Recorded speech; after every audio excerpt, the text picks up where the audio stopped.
Assalamualaikum and good evening everyone. We are from Group 3 and today we will present topic 3 which is German Historical School. My name is Nur Afini binti Ahmad Mutar and my matric number is 281263. Now I will start the presentation with the introduction to the topic. German Historical School arose in the 1840s with the publications of Friedrich List and Wilhelm Rocher. The school ended in 1917 when Gustav Schmoller died. By then, economists in general had absorbed some of the ideas of the school, and the school no longer existed as a distinct entity. German historical economists were generally critical of classical economists. Next, I will explain to you the historical background of the school. After the Napoleonic Wars from 1830 to 1832, Germany were divided into 39 separate states, and most of them are monarchical and undemocratic. Many Germans demanded unification and constitutional reforms, but the quest for national unity was frustrated for half a century. The Germany struggle against Napoleon had aroused patriotism and nationalism emotion. The country was dominated by Prussia, which is the largest, richest, most militaristic and powerful state in Germany. Foreign and native conservatives saw Prussia as a defense wall against democracy and socialism. Bismarck has enacted the advanced social legislation. He also expressed the paternalism of the monarchy and evoked loyalty and patriotism among the German workers. And he bragged that in Germany, the kings made the revolutions, but German Historical School defended and rationalized the German way of life by questioning the historical relevance of the British classical economic doctrines, which are also known as laissez-faire. In Germany, competition and freedom of enterprise are restricted. Mercantilist regulations still persisted in Germany until the formation of the empire in 1871. It was long after they had disappeared from the British scene. For example, Friedrich List has suggested high tariff against import of manufacturing goods. It is to protect infant industry, which are also known as newly emerging domestic industries.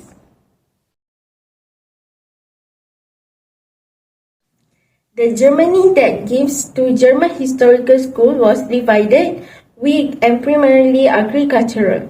Later, it led to the incorporation of the spirit of nationalism, patriotism, militarism, paternalism, and massive government intervention.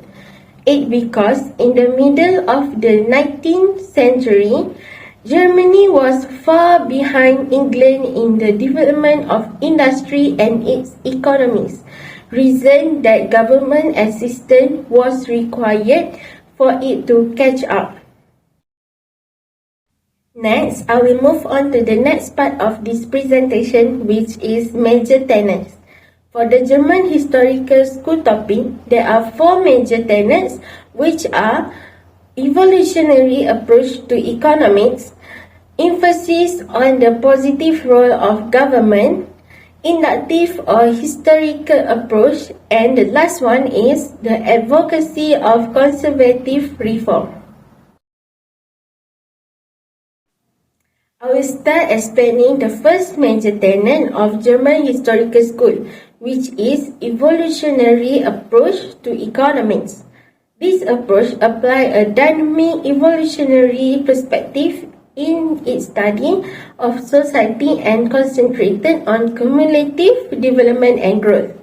The analogy is sometimes drawn to Darwin's evolutionism in biology, which is born to develop, to grow, to finally decay and die. Society in this approach is constantly changing. What is relevant to economic doctrine for one country at a particular time may be irrelevant for another country or another age. This relativistic approach was especially useful in attacking classical economics as being unsuitable for Germany. Next is emphasis on the positive role of government. German historical school was nationalistic while classical economics was individualistic and cosmopolitan. The state of Germany fostered industry, transportation, and economic growth. In the process of defending a unified economy, it was easy to develop an ardent nationalistic glorification of the state. The historical school gave great prominence to the need for state intervention in economic affairs and stressed that the community has interests of its own that are quite distinct from those of the individual. The third major tenet of this school is the inductive or historical approach. This approach emphasizes the importance of studying the economy inductively or historically. For example, from part to the whole, from particulars to the general, and from the facts to the theories. It is because economic and other social phenomena are interdependent.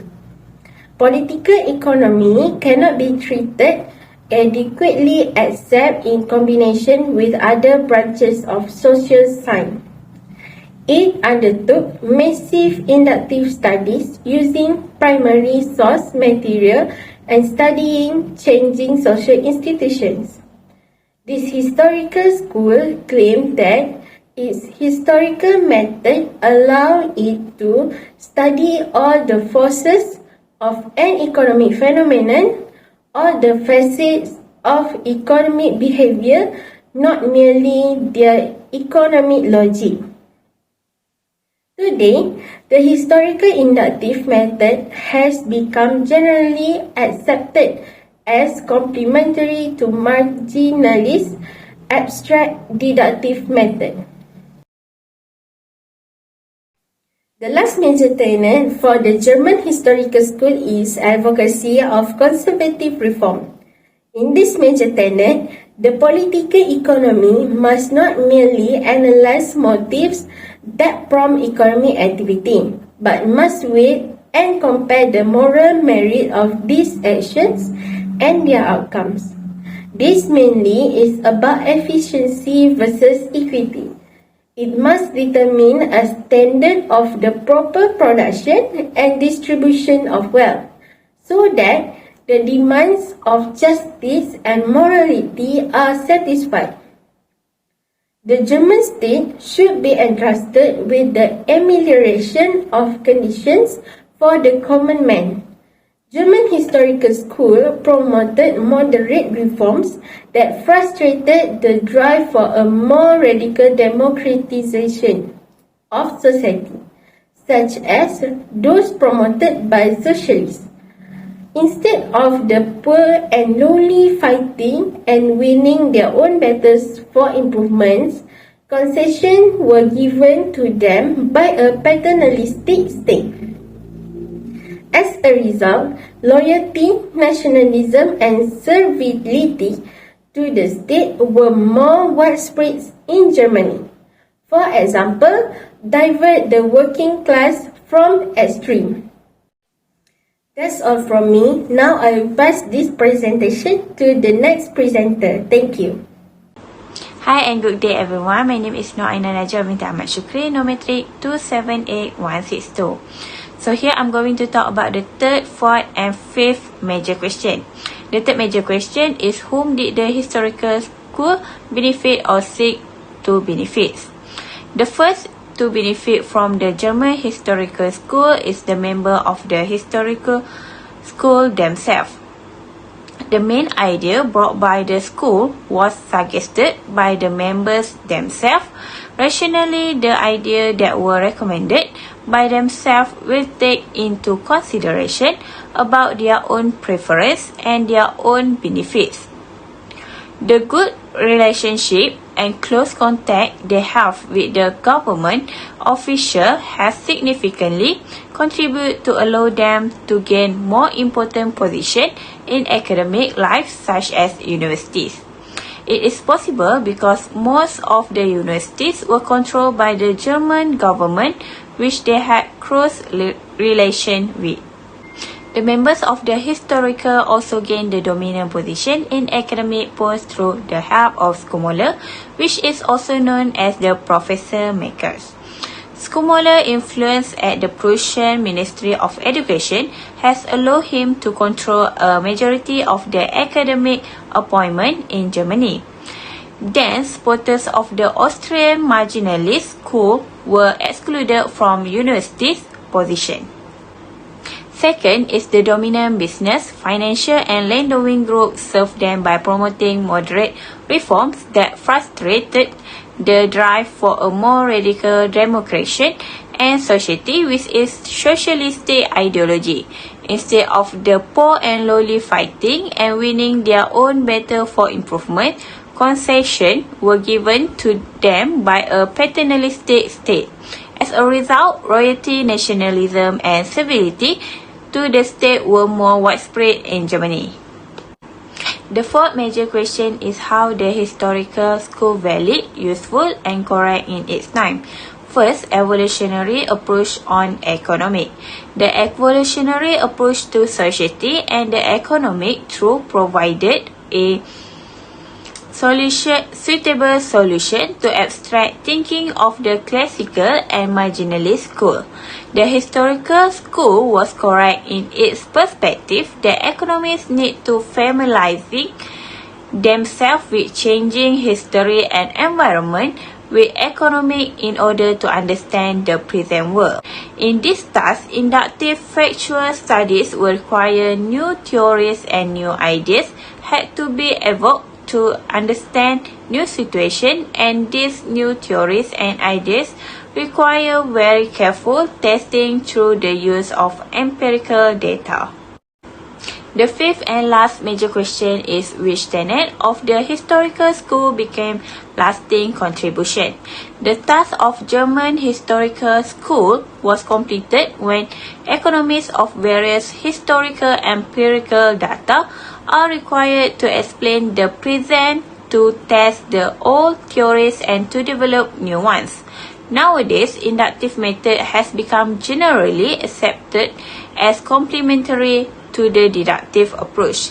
For example, econometric analysis normally incorporate both abstract theory and the empirical testing. Next was its attack on laissez-faire. This term was the trend of the future. The member of historical school recognized that unrestricted free enterprise does not necessarily produce the best possible result for society as a whole. They were right in their belief that reform can be a substitute for worse upheaval brought on by sharpening class distinction. The last one is German nationalism, advocated by the historical economists, overreached itself as it is involved into a Frankish militarism. During the century ending in 1914, the hope was rising that the world could achieve peace and universal harmony. The German historical economists struck a strident note of nationalism that jarred this international sentiment of goodwill. Their idea perhaps unintentionally contributed to the climax in the Germany that led to the World War I and World War II. In this aspect, some of the ideas presented by the historical economists were detrimental to society progress. That's all from me. Thank you. Hi, my name is Nurisha Fina binti Surami, and I will explain about one of the figures that contribute in developing the idea of German history, which is Friedrich List. He was born in 1789 and died in 1846. This is a lifetime of Liszt. Starting from 1819, he became government clerk to ministerial undersecretary. Then, in 1819, he be a professor in administration and politicals in University of Tübingen. He also active on promoting a strong political and commercial unions of German states. Then, he present a petitions about custom union to Federal Assembly on behalf of an associations of merchants and manufacturers that he had organized. Next, in 1820, he became state legislature where he support other administrative and financial reforms that were considered very radical in that year. For example, he do reduce tolls on roads, states ownership of industries, fiduciary property tax, and limitations on productive land use and excise duties. Because of that, he need to serve 8 months in prison. In 1825 until 1832, he stayed in the US and do all kind of work such as farmer, journalist, business promoter, and doing a fortune in coal mining. His protectionist idea more popular in the US than Germany. After that, he planned to fly back to Germany in 1833. He became a strong supporter of a railway network for Germany. The railway lines later built in Germany that will follow closely to his sketch in a pamphlet that published in 1833. Next, in 1834, he showed an effort of create a German custom union that has relied in the establishment of Zollvereins. It's been 12 years after that. The plans he presented for German postal system and a national patent law were realized, but unfortunately he has fallen ill, having financial crisis and give up on delay in the German unification darkness, so that he tend to commit suicide and died in 1846. This is Liszt's thoughts on economic development. He refers himself as a third person in his famous work, which is National System of Political Economic Books. His first thoughts about protections on infants industry. He fought for a free trade for Germans, but high tariffs for import of manufacturing goods. He wanted to protect the new emerging domestic industry, called it as infants industry. However, he don't want to protect the agriculture because he thought that this industry is very old and mature enough. It's also manufacturing requires cheap food for labor and cheap raw materials. Besides that, the developments of large-scale industry through protections would enlarge the home market for agriculture. Next, Liszt also condemned Adam Smith, who created classical economics for claiming universality for doctrines that were appropriate for England but inappropriate for underdeveloped countries. Liszt also gave idea of stage of economic growth and argued that the government actively assists a people who wish to pass from a lower to higher stage against the competition of more advanced nations. Only after a country reach industrial maturity could it revert to free trade. His second thought is he denied Adam Smith's notions of harmony of interest. It's between the individual and society. They argue the immediate private interests of certain members of the community do not necessarily lead to the highest good of the world. A nation may suffer, for example, from an absence of manufacturing industry, but some people may flourish in the selling foreign manufactures to domestic consumers, so that one person may grow rich extremely, But if a world nation follow that person's style, there will be no consumption and no support of the industry. Then the national unity, which is the result of the past developments, is necessary to the individuals whose interests should be subordinate to the preservation of this oneness. Lee's third thought is about military preparations, war, and war debts may increase the productive power of the country. For example, England make war expense so that the productive power higher in increased value it receive annually that year, so that it make the increasing output produce more than the annual interest on the enlarged war debts. Besides that, spending money on supplying goods for armies, which is shipping a goods to the theatre of the war, will ruin the foreign manufacture and ensure the English industry supremacy. I think that's all from me. Thank you. Hi and Assalamualaikum. I'm Nur Azrina Shafiqa binti Cik Aziz, matrix number 276907. I would like to talk about Wilhelm Roscher. He was born in 1817 and died 1894. For history and background, he is a professor of political economy at Göttingen and Leipzig. His book Economic Science took 40 years to complete, which is starting from 1854 to 1894 and was widely used in Germany. Then his first volume reached 30th edition by 1878 when it was translated into English as Principle of Political Economy. Wilhelm Roscher, also one of the founders of older historical school UHS, wanted to supplement classical theory, where the younger historical school YHS, led by Gustav Skommerle, wished to supersede it entirely with historical studies and policy consideration. Although Roscher repudiated the classical economists, he still built upon those ideas. This was basic for YHS condemnation of OHS, and later he became professor of political economy, as I mentioned before.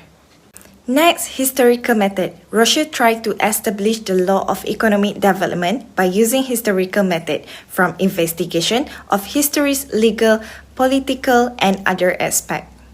He contended that the object of political economy is not to establish the best possible state of things, but to describe the actual state at which the economy has arrived through continual development.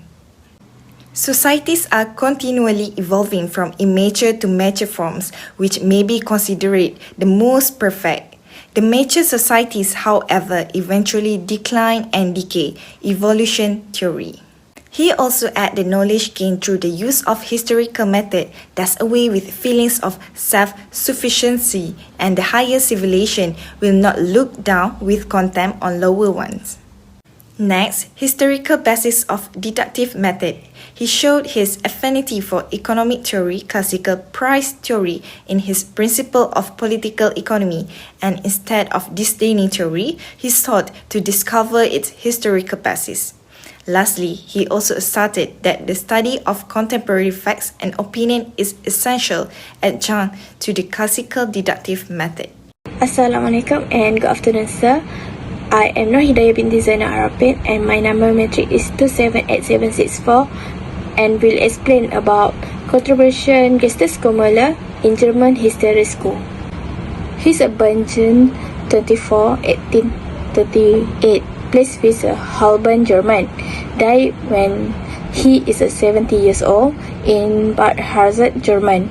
Skommerle is leading figure of the younger school history because he come to the professional teachers in university in young age. He is a professor of political science in Halle, Strasbourg, and Berlin University. Skommerle was active as a member of the Academy of Science and also the House of Lords of the Parisian Diet, seemed like a parliament before the German independence. He's a founder and main leader of the variant for social politics, or we call Association for Social Policy. These organizations support social legislation and help promote the idea of the greater government activity in social and economic affairs. Scholar went to develop economy exclusive based on historic monograph. Scholar is one of antagonistic to the deductive method because he is one of the scholar who contribute to the inductive approach in economy.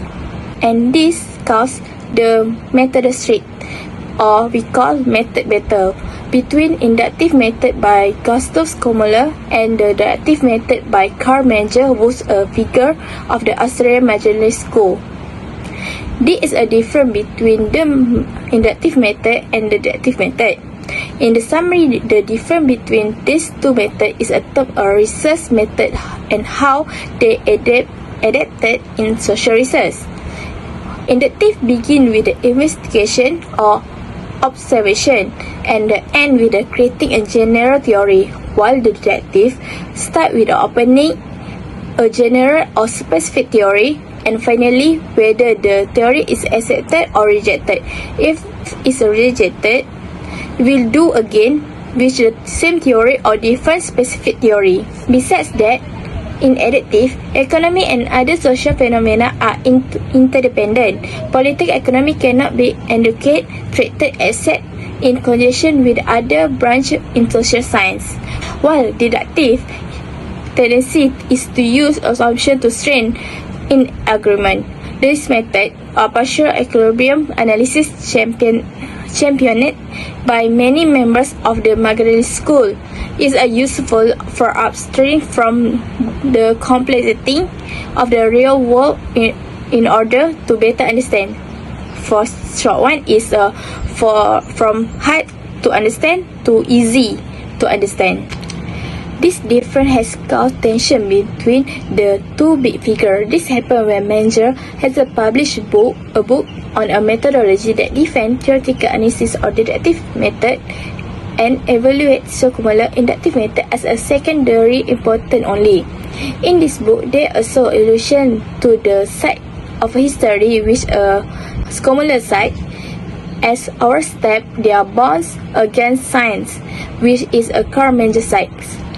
The sentence read, the historians has a stated open territory of our science like foreign conquest errors in order to force open as their language and their custom, their terminology and their method, and to fight unthrottledly every branch of inquiry which does not correspond with their special method. Scholar reviewed the book unfavorable by responding to Menger remarks in an angry pamphlet entitled Error of Historicism. He also announced he had written the pamphlet even though he had actually read it. Origin book or yearbook, Scholar also printed an instructed letter to Menger that is included with the pamphlet. Finally, all economists believe that both inductive and deductive methods are important and they are usually complement each other. This is because economics require data and sentence in explaining an issue. For example, contemporary economic analysis usually combine both abstract theory and empirical tests. This part is very important because this part very famous in exam paper. Gustav Skomler also one of the social reforms. Scholar brought social reform, which is to believe that ethical values such as justice should be used in the economy, so the social distribution is given equally, or known as the guiding principle of a social reform. Justice in economic system can be achieved through a paternalistic policy of the social reform by the state and all the social groups. Scholars accuse the old school of history of trying to apply historicism too quickly, so not so understand all of the history. He has honorable historical studies that he and his students published to establish an empirical basics for the economic theory of the country. They failed to produce an economic theory. The main contribution of him and his team is in the field of economic history only. He is a Protestantism. Early in his age, Skomeler was concerned with a profit country, and a staunch supporter of a trade during his younger years. He changed his view on the protection during his life. In 1901, aged 63 years old, he chose a protective tariff for German Emperor Alexander Hamilton and Friedrich Lee as his teacher. Skomeler has justified the tariff based on the infant industry arguments such as a tax, export embargo, or on the trade is the important for one country. He thinks the tariffs are international weapon that may benefit of a country if they are used skillfully. To conclude this chapter, the German Historical School start with 1814 by publish of the Friedrich List and Wilhelm Proches and ended in 1917 when Gustav Skomeler died. German History School is generally critical of the classical economy. They criticize the abstract, deductive, static, unrealistic historical qualities of classical and marginalist methodologies. German History School proposed to use evolutionary and deductive method in economic analysis and emphasize government intervention in the economy through conservation reform. German History School economics try to improve the condition of the ordinary people by improving their health status, standard of living, and efficiency as a factory workers. As the result, the combination of a nationalism, patronalism, militarism, paternalism, division of duty and hard work, and massive government intervention not only promote the industry growth in Germany but also strengthens the loyalty of workers and ordinary people to the state and prevent them from supporting the extreme socialist ideology. That's all for us from Group 3. Thank you.